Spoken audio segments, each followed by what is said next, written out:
Hi, I'm Jessica Bayhall with Great Rivers Regional System for Addiction Care, and today we are continuing our This Is My Story series. And today we have Heather with us. Heather is in recovery, and she is going to share her story. And I'm really excited to hear Heather's story. I've known Heather via church for the last probably, I don't know, maybe year. And so I'm really excited to get to hear Heather's story this afternoon. So Heather, I'm going to go ahead and turn it over to you. All right, thank you. All right, so I'm just gonna start from whenever I was a kid. So growing up, I always felt like angry, and I always blamed my parents. I felt like to have the title mom and dad, you're supposed to have like standards up to here, not realizing, that they were just human beings too, trying to do the best that they can. And honestly, looking back now, I was spoiled. But at the time, I thought that my life was so terrible.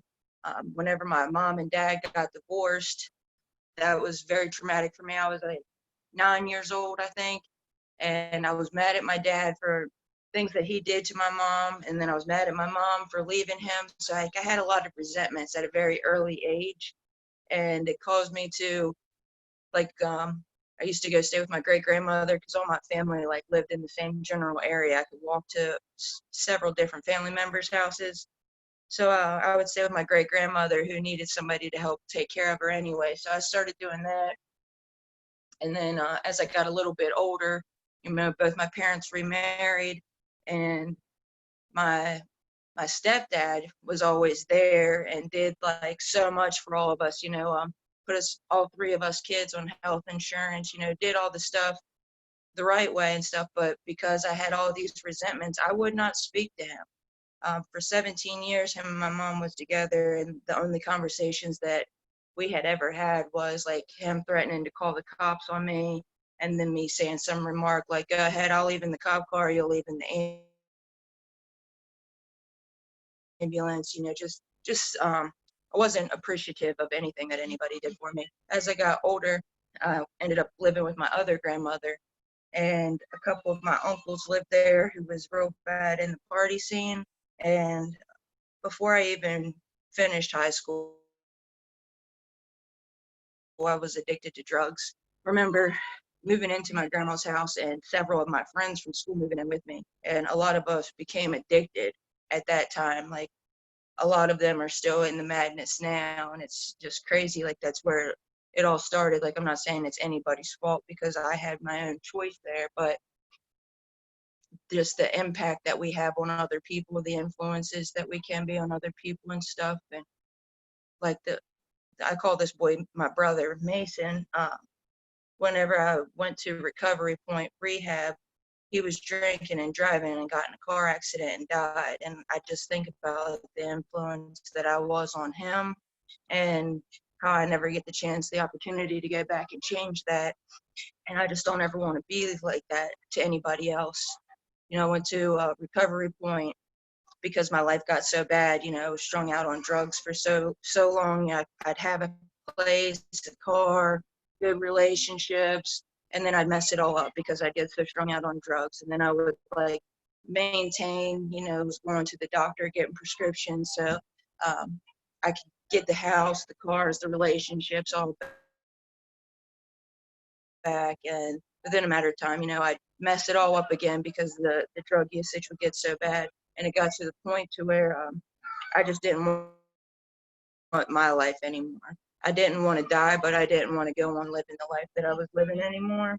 So I decided to reach out to somebody, and I'd never looked into rehab before. And the person that I reached out to was one of my exes.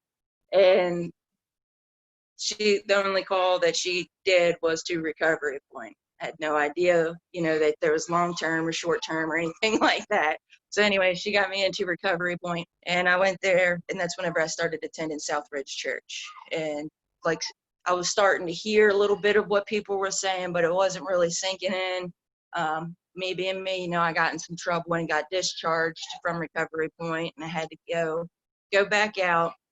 So during that month that I was out of Recovery Point, I relapsed, and at 1 o'clock in the morning, me and my friend was doing drugs. and we pulled into the church parking lot in my hometown. And I'm like actively doing my thing in the car, and somebody pulls up beside of us, and here it was my dad at like 1 a.m, random place, and of all people, my dad pulls in. But I was too busy doing my thing that I couldn't even stop. I looked at him and was like, hold on a minute. And he saw what I was doing, and he just backed up and left. And a few days later, whenever I was finally coming down from that high, he said, my girlfriend said, if that was my kids, Lynn, I would have pulled that out of their hand. I would have beat the crap out of them, just whatever. And he said, Lisa's her name. He said, Lisa, I've tried to beat some sense into her. I've tried to talk some sense into her. The only thing I know to do now is leave her in God's hands. And like whenever he said that, like it made a huge impact on me, because all this time my dad's been my rival. My dad's been like the person I blame most of my problems on. And then like realizing like I relapsed all on my own. And by the end of like that little 10-day relapse, I done burnt every bridge that I had made again. And my dad was the only person who would let me come to his house.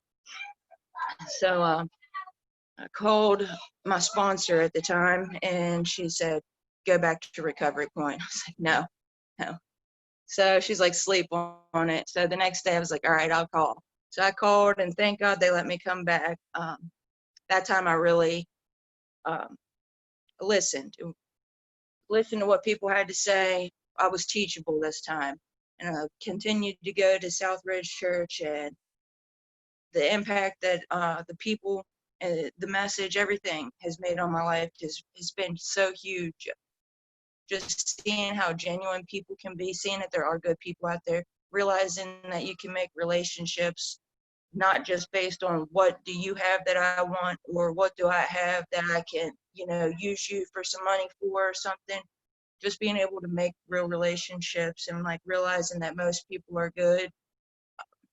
Just the love is the only thing I know how to say. Like, spread the love makes a huge impact. It's made such an impact on my life. Like now, I actually have 16 months clean today.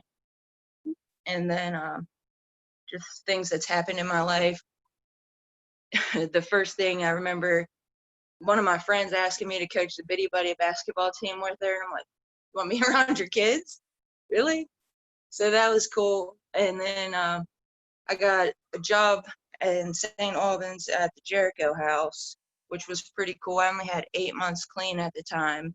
So that was like real big, real huge in my eyes, I guess, which was a great thing for a little while. A few months into it, my best friend graduated Recovery Point and came there, and she ended up relapsing in the bathroom upstairs. And when we found her the next morning, it was too late. She died. That's been very traumatic for me. Like that still hits me in waves, but it keeps me motivated to keep going, keep doing stuff for not just me, but for her, for every person that we've lost to this disease. It's so crazy, because the night before I was with her, we were talking about relapse prevention. Like, it was fine. That saying, here today, gone tomorrow, is so real. And I remember the phone call that her mom called me, and just hearing that hurt in her voice. Like, we don't realize how much we impact the people around us, but we really do. And I don't want to hurt anybody the way that hurt me. I don't want to make my mom question, what could she have done differently, or is it her fault? Just now being on this side of it, where I'm not addicted, I can wake up and just be thankful. I can actually be grateful. Like before, I'd have to fake a smile, and being able to smile today is so huge. And I never want to go back. I pray every day that I never go back. And like my girlfriend and my 2 kids are out in the living room right now. Like, everything that I've ever wanted, like, it just keeps coming together. I got another dog, something simple like that. Yeah, doing simple things now, like paying my bills on time, like, it's such a huge accomplishment. Every time I get my oil change, I call my mom. I'm like, Mom, I got my oil change.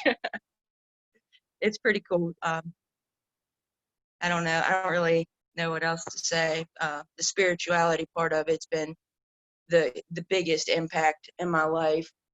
Finding my own higher power and staying connected with people who are trying to do good in the world. And that's really all I got.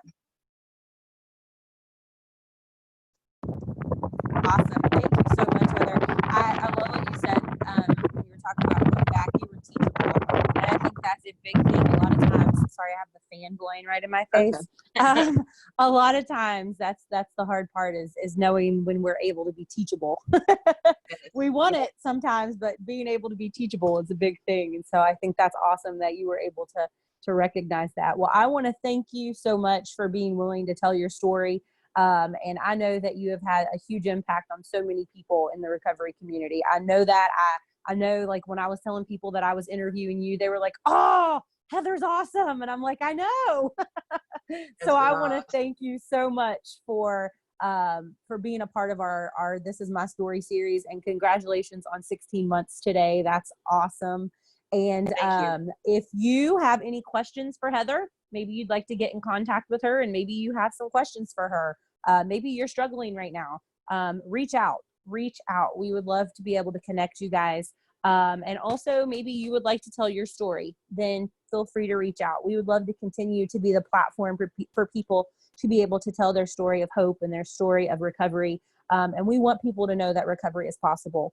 And so Heather is just one of the many, many, many faces of individuals who show that recovery is possible. I was actually driving earlier today in South Charleston, headed up to the Patrick Street Bridge, and there's a big sign that it says recovery is, and it says impossible, and the M is crossed out and it says possible, and it's a sign for recovery. It's a sign for a treatment facility saying that they would be willing to help people out. And so I think that was just really cool to be able to see that as you're going up over the bridge, but just to know that recovery is possible. We've talked to so many people that are living, walking proof that it is possible. And so we want to thank you again, Heather, for being willing to share your story. And like I said, if you or someone you know would be willing to share your story, feel free to reach out to us at the Great Rivers Facebook page. Thanks, Heather. Thank you.